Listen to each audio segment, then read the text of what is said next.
Hi, welcome back to Digital Defense. I'm your host, Jordan Robertson, broadcasting to you live from Washington, D.C., the Bloomberg News Bureau here. This is our weekly cybersecurity webcast, and we take questions from all viewers. So if you're watching on Facebook Live or Periscope, Bloomberg.com or the Bloomberg terminal, please feel free to send some questions in, and we try to get to as many of them as possible. The topic of today's show is internet providers and the data they collect on you. This is a pretty arcane subject, but there are a few topics in privacy and cybersecurity that are more important. So I want to break down some of these ideas for you today and talk about a few new rules that the Trump administration has put in regarding what internet providers can and can't collect about you and what they can and can't sell.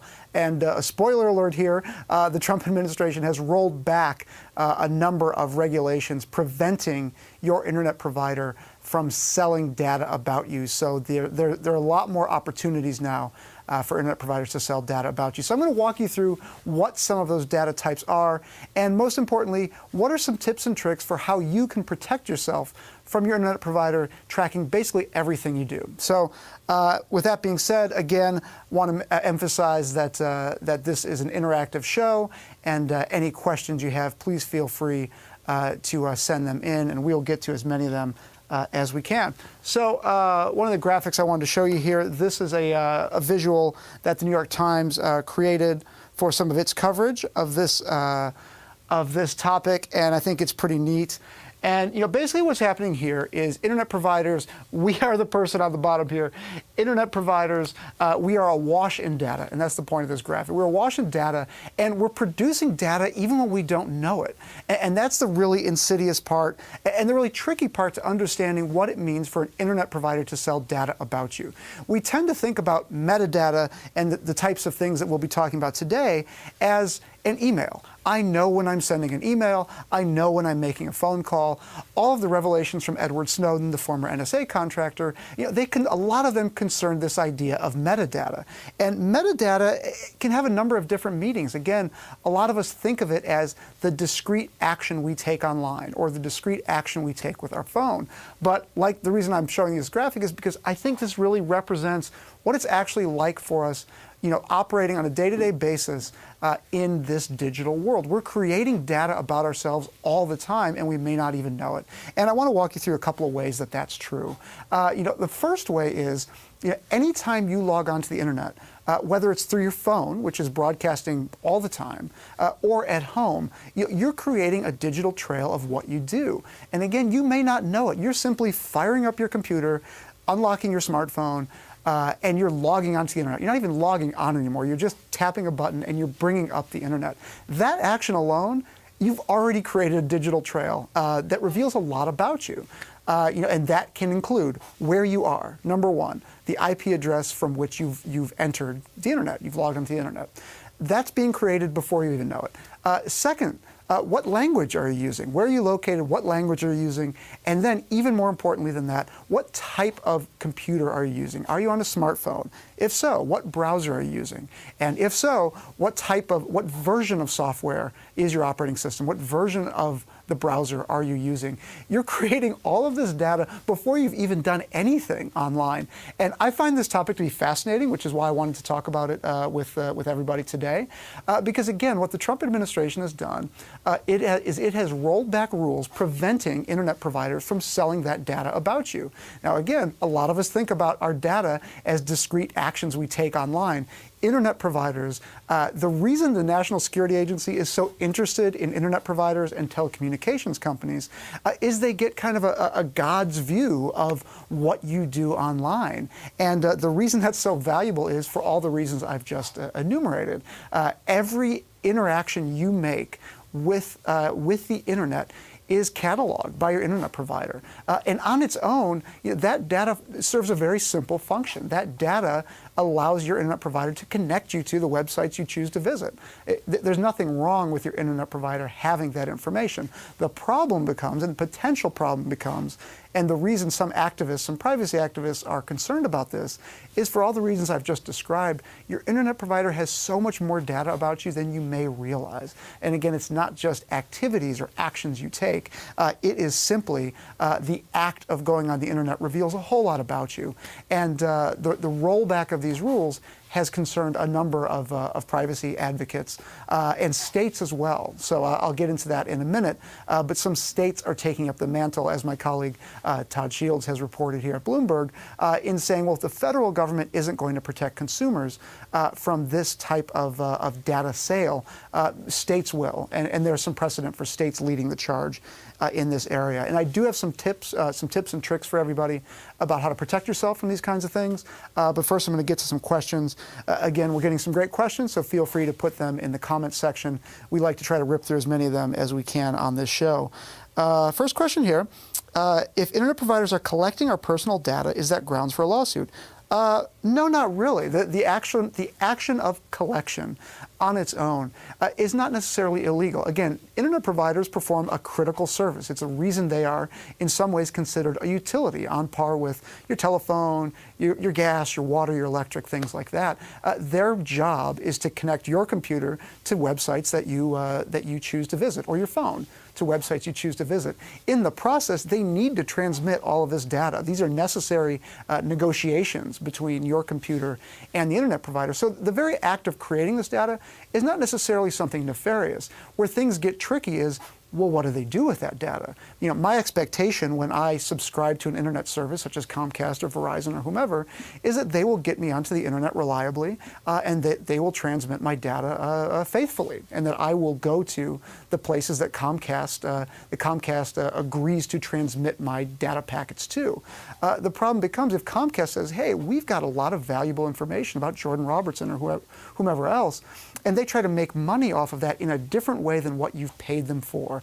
That's where it starts to get tricky. Like, say they sell the data to advertisers, and advertisers now know a whole lot more about you than they do even from looking at your Facebook profile or even from looking at your Gmail profile. That's where the problem really comes in, and that's where these states and legislatures are starting to get concerned.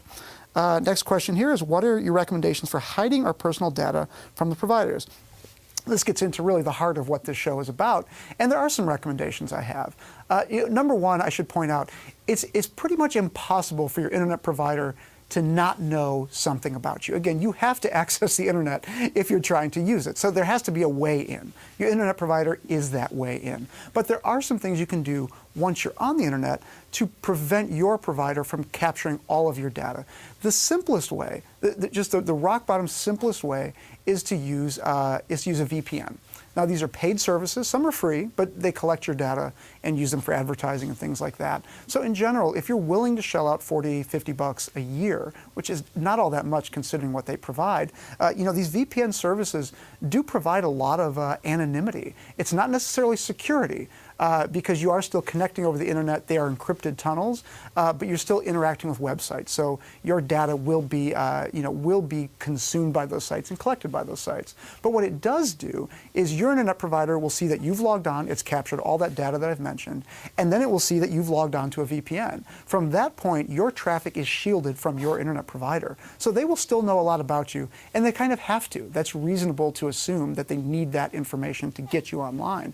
After that, however, using a VPN, it's the reason people like Edward Snowden recommend them. Again, they are not a foolproof measure against hackers and privacy violations, but if you're concerned about your internet provider selling your data, that's a really easy way to protect yourself.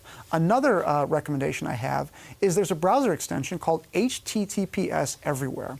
And what this basically does is, you may have heard a lot about post-Snowden, this idea of encrypt end-to-end. And these are websites like Google, like Facebook, LinkedIn, and others, that whenever you look in your address bar, you'll see HTTPS instead of just HTTP. What that means is they are encrypting the connection from your machine to their website. Now, Google, Facebook, LinkedIn, and others, they're collecting all of that data about you, but they're trying to ensure that that connection from you to their service is secured, is encrypted. If you download this browser extension, again, HTTPS Everywhere, what that will do is it will force an encrypted connection wherever possible between you and that website. Now, again, that will offer a level of protection against this kind of monitoring and surveillance, but not a full blanket protection. And I'll get into some reasons why in a minute. But one of those reasons is that to access websites on the internet, you still have to direct yourself to those websites. So even if your channel is encrypted, your internet provider will still see where you're going. It just won't know what you're doing on that site. It's a technical distinction, but an important one. Next question here is, does incognito window really hide what I do online? Good question. I've seen this a lot, and I've used it a lot. Things like incognito, what they do is that they basically hide the activity from your local browser. These are very misleading in many ways. So what happens when you go on incognito is you are preventing your local browser from storing that information, such as history, places you visit, websites you've gone to. For many people, that's enough. Maybe they don't want somebody in their house knowing what they're doing on their computer, or maybe it's a shared computer. In that case, it's actually pretty valuable. But if what you're worried about is internet provider level surveillance and collection, it's not going to do very much for you at all. Again, these are local solutions, and what happens is you're still transmitting information across the internet the same way you would otherwise without incognito mode. So I would say use those services sparingly and understand what exactly you're hiding and what you're not hiding, and you're not hiding actually all that much. Next question here, is a VPN sufficient? Well, as I mentioned before, VPN is really good if you are concerned about this. Now, just know adding a VPN layer does slow down your internet traffic a little bit. So there is a delay. So a lot of people don't use it for that reason unless they're logging into their work computer or things like that. However, if what you're concerned about, and I can't stress this enough, if your concern is your internet provider tracking you, again, they have to provide you this service. But if you're concerned about Comcast or Verizon, and specifically those companies selling your data, you can add a level of obfuscation by going through a VPN. But again, I can't stress this enough either, the sites that you go to, if you use a VPN and then you go log into your Gmail account, Gmail is still going to collect absolutely everything about you. So as with most things online, there are trade-offs and there's no silver bullet. So what I will say is just understanding who's collecting what about you and what they can do with it is really important. And, unfortunately, I think a lot of privacy advocates have viewed this as a pretty unfortunate development, that what the Trump administration has done is said that internet providers are free to sell your information, essentially. They're basically being treated differently than normal telecommunications companies. And this is what internet providers wanted. They lobbied very heavily for this. So that's something that's going to be fought at the state level. Next question here. We're getting some really good ones. Please do keep them coming in any of the comment section of wherever you're watching this. Are internet providers tracking what we do in online banking? Well, basically the big theme of this show today is that internet providers know pretty much everything about what you do online, with some exceptions. They know the big stuff. Again, they know when you log online. They know what type of software you're using. They know which website you're going to. But there's a catch. Once you go to a website, if it's HTTPS encrypted, they're not likely to know very much about what you're doing on that site. And the reason is, all they're going to see is that they're taking you to a bunch of different, let's say, Bank of America websites. They're not going to know necessarily what your password is, because that's going to be encrypted. They're not going to know what's in your bank account, because that page is being delivered to you in an encrypted fashion. They will know, however, that you're going to multiple web pages on the Bank of America site, so they know generally what you're doing. Now, but they can't exactly peer into every single transaction, especially if they're encrypted. That being said, though, and I know this from talking to multiple people in the intelligence community and just studying what the Edward Snowden revelations revealed, which is that metadata is kind of a misnomer. I think Edward Snowden prefers to describe it as just transaction data. And that's the basic idea, which is this metadata tells a whole lot about you, even if the people looking at this information, or the computers looking at this information more accurately, don't know the content of your communications. They know that I spent 5 minutes on BofA.com. They know that I spent 5 minutes on Bloomberg.com. You can track people's activities with a very fine degree of precision, knowing just what they're doing online, when and where. So that's the big concern. And again, the internet providers have a much more comprehensive view of your online activities than any single website, no matter how aggressive their tracking is. And that's the really important thing to remember. Next question here. What about chat programs like Slack and HipChat? Are those messages being collected? Another important point to mention is that a lot of times you'll see stories specifically around the Edward Snowden revelations that said things like they're logging all your chat histories, all your emails, all of everything. Pick your favorite application you're using online. That's not technically true in most cases. The reason is this: especially post Edward Snowden, post 2013, companies have moved aggressively to this form of encryption between your computer and theirs, the HTTPS that I mentioned. So when that happens, again, your internet provider has to connect you to that service. It will see every web page that you access because it's delivering those packets to you. However, if those services are encrypted, like Slack and other apps, they're not going to see the contents of your messages unless, of course, there's been a hack or there's some sort of exploit that governments are using. That's a totally different discussion. But on its own, the internet provider will just see that you are sending lots of messages through Slack because it's bringing up all these new web pages and it's processing all of these packets. That's a good thing. I mean, you want the service, but you don't necessarily want persistent surveillance kind of throughout your life. So that's why this push toward end-to-end encryption has been such a big deal post-2013. And I think consumers should take some measure of comfort in that fact. Now, again, and I've said this a million times, those services log everything about you. Those services, in some ways, are just as powerful as the internet providers, but they don't have nearly the breadth of visibility into your online activity. So it's just important to be aware which sites and which services track you and what they're collecting. Another question here is, can they track your location when you use apps like Uber? This is a really important point. Geolocation is handled differently from app to app and internet provider to internet provider. Your internet provider, in providing you that service and providing you that geolocation, they do know where you are. That's a fundamental part of the service that your cellular provider offers you. And again, I'm not making a distinction here between landline and cell phone. So when geolocation is used, you just think about it this way. If the packet has to be delivered to you, and in reverse, the packet has to be delivered to a service that you're using, that's information that has to be handled by someone. And it's not just handled by the app. It's handled by your internet provider, in this case, your mobile phone internet provider. So it's important to remember. Are ISPs allowed to sell this information? Well, now they are. That's the big change that the Trump administration has made, is that these providers are allowed to sell this information. And they've been clamoring for this for years. What they're seeing is internet providers are seeing companies like Google, like Amazon, like Facebook, making huge amounts of money off the personal data they collect. And these internet providers are standing over here saying, well, wait a second, we've got that data too. What's up with us? And the problem is they have been constrained by this regulatory framework, but the way that they're regulated the same way as telcos. And your telephone provider is not allowed to sell data in the same way now as an internet provider is. And it's a big change. It's a wonky kind of esoteric change, but the point of this show is to tell you it has real applications beyond what you might be able to discern when you fire up the internet on your computer.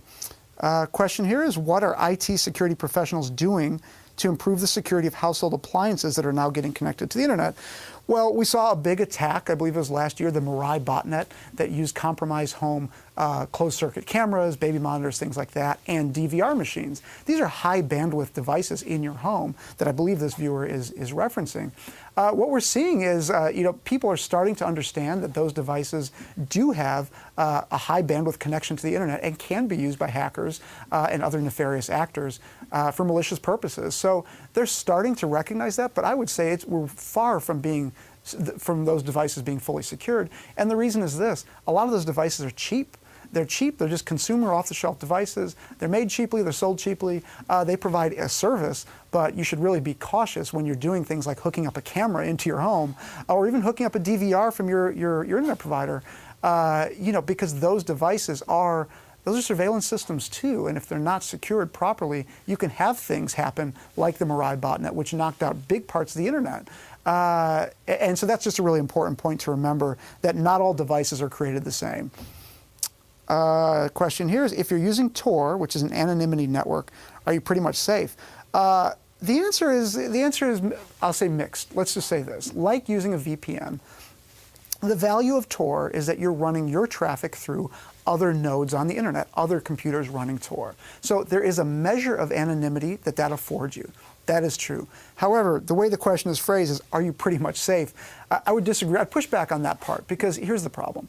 You can shield your information some of your information from your internet provider that way. That part is true. However, the problem becomes you are transmitting your traffic through other nodes on the internet, many of which are run by government surveillance intelligence agencies. So that's not a secret. That is well known. So the problem becomes it all depends on who are you trying to shield your information from. Again, if you're going to go through these lengths, you're going to use a VPN, you're going to use Tor, you're going to do all of these crazy things to get yourself more secure and more private for your internet providers, but then you go log into a Gmail and you go log into your Facebook using your actual, your real account information.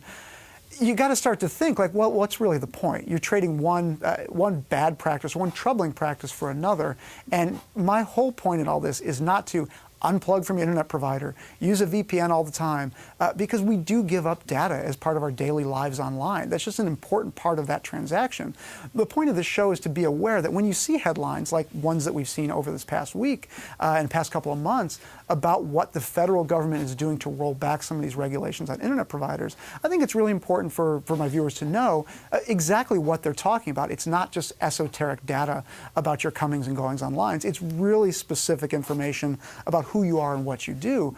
So as states start to adopt and start to legislate and debate stricter regulations than the federal government has, again, like my colleague Todd Shields reported today in Bloomberg, it's really important, I think, to be aware of what that actually means. And again, it's not just some anti-privacy thing. These are really serious discussions around your day-to-day online activities. Last question here is, so who would buy the data and what would they sell you? Another good question. The buyers for this data could be anybody. I mean, primarily it's advertisers. You think about who has a monetary incentive to actually buy this information. It's almost always going to be advertisers, but the potential buyers could really be anybody. You think about some of these large data brokers. Once you open these floodgates, the problem becomes, once you actually sell this information, you're not just limiting it to advertisers. And I'll give you an example. The way Google and Facebook use your information is not by blanket selling it. That data is far too valuable. So Google and data don't just offer your data for sale. They offer a service for sale which targets ads to you based on that data. It's a really important distinction. And the reason it's important is Google and Facebook, again, are not just giving away your data. They're giving away inferences based on it. And but what internet providers can do, and again, this is kind of uncharted territory, if they're just allowed to sell your data, again, not selling a service related to it, you could think of a million different entities that would be interested in it. Governments obviously would be interested in it.